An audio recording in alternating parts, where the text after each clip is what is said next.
So this week, part of what we will be doing is discussing local government and finance. With the election coming up, this is pretty important. What candidates are going to spend money and how is really the crux of the matter. How much are we going to be taxed? Who's going to spend the taxes? What agencies get the money? Et cetera, et cetera. Will your town get the bill for that new road project that it wants? So, financing state and local government. So now we find ourselves on the brink of great change, and we stand at the edge of greatness. We can choose to try new ideas, new approaches, new ways of doing things. Does that ever happen? Do we do that? Probably not. But yeah, Philadelphia Mayor Michael Nutter said that. So how local should government be? That's the essential question that I want you to be thinking about as we go through this. How local should government be? Meaning, how small should it be? Should it be, should we essentially be governing ourselves on the town or city level? Should the county be in charge of what happens? Should the Logan County, say, be in charge of what happens here in my town of Lincoln? Who knows? It's all a matter of opinion. So financing state and local government. So how does the state of Illinois raise money to pay for services? By taxing. And they've taxed everything except the air we breathe at this point. So they levy a variety of taxes. That's a fancy way of saying they make us pay, levy.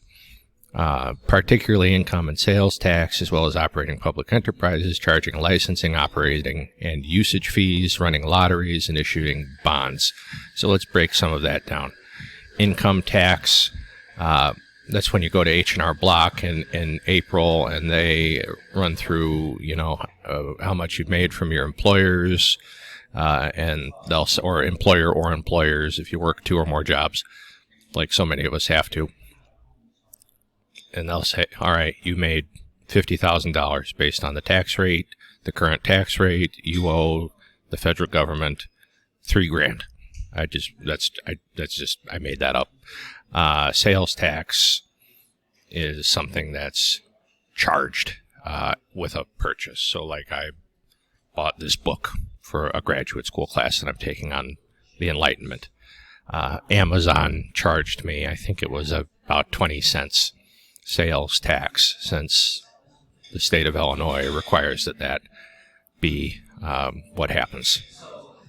As well as operating public enterprises, charging licensing. So when I got married to Mrs. Parker, you had to pay the marriage license, you had to pay a small fee. Operating and usage fees. So I'm sitting in a coffee house right now. I would imagine that small interruption there. I would imagine that the owner of the coffee house that I'm sitting in would probably have to pay some sort of tax to the state for maintaining this business. They run lotteries. We're all familiar with the Illinois lottery. The lottery way back when was supposed to go to finance education. That didn't quite happen. Didn't quite work out that way, issuing bonds.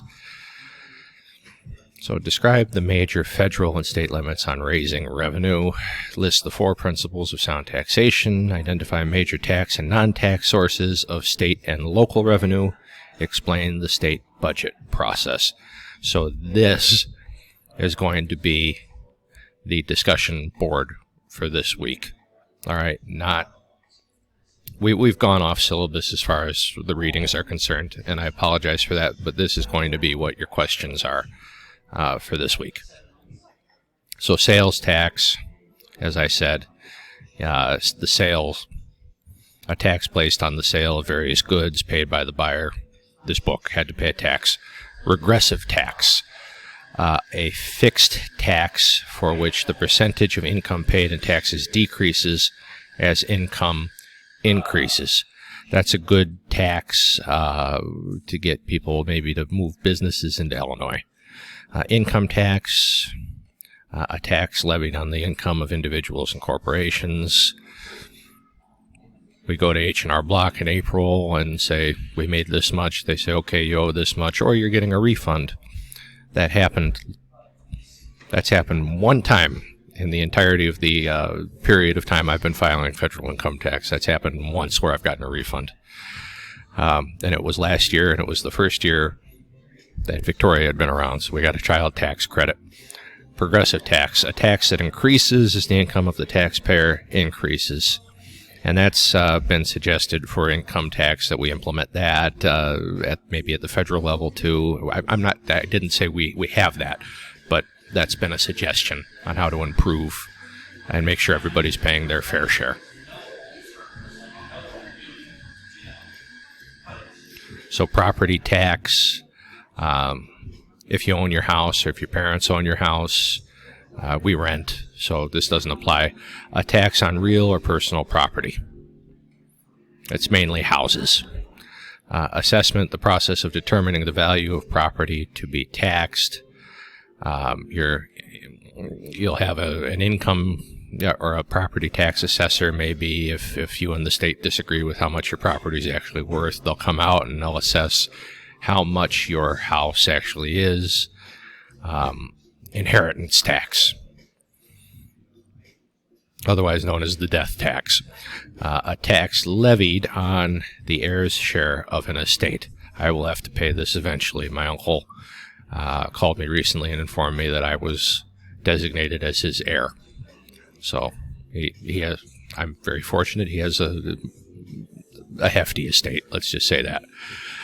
Estate tax, a tax levied directly on an estate, but when that happens in a million years, because I love my uncle and I want him to be around forever, the inheritance tax and the estate tax will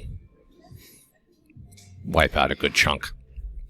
Now, is that fair? Not necessarily, but that's the way that Uncle Sam and good old J.B. Pritzker and whoever's the next governor and the governor after that has decided that Illinois should be. Budget, financial plan for using public money. Self-explanatory. So what are the major federal and state limits on raising revenue? What are the 4 principles of sound taxation? What are the major tax and non-tax sources of state and local revenue? How can we describe the state budget process? All right, so we're looking at these 4 questions, and these are going to be your discussion board questions for the week. So state governments use a whole variety of taxes, a lot of which we just went over. More you'll probably find if you read in your book, which I encourage you to do as well, to raise revenue. So the states also, they'll operate public enterprises, charge licensing fees, operating usage fees. They'll run lotteries, issue bonds. States also receive federal grants. So like the COVID relief bill that was passed at the federal level, Chicago in particular, is getting a lot of money, and it's slowly tapering off to help them recover from the pandemic. So we got Victoria here for a minute to help us out. She knows a lot about financing. Hi. Oh, well, hi. So there are federal limitations on raising revenues. States cannot raise revenues from interstate, and foreign commerce. Interstate, again, is outside. Intrastate, between the states. That's the difference. And foreign commerce. Why can't states do that? That's within the purview of the federal government. That's a delegated power. The federal government and its agencies, that was decided a long time ago in a Supreme Court case called McCulloch versus Maryland. I encourage you to read about it, look it up.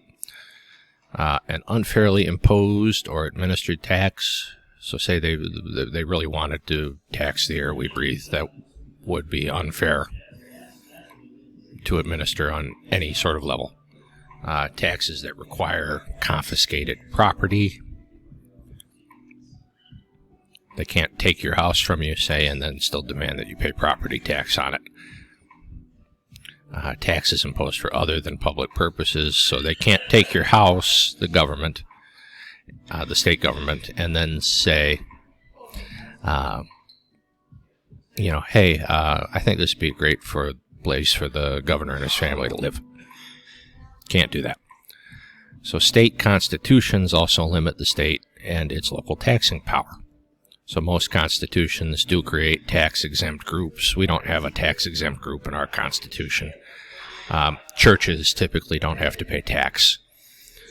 State codes often set maximum rates for levies, and again, levy is just a fancy word for how much can I tax you. And some taxes are prohibited. So like right now, October 15th, 2022, the state of Illinois has prohibited an increase in the amount of sales tax that they are collecting from the gas. So you don't have to pay a little more at the pump. They've done their part there. So what are the constitutional limits on state taxes? Come back in part 2 to find out. If I can figure out where the mouse is so I can end this video. Come back in part 2.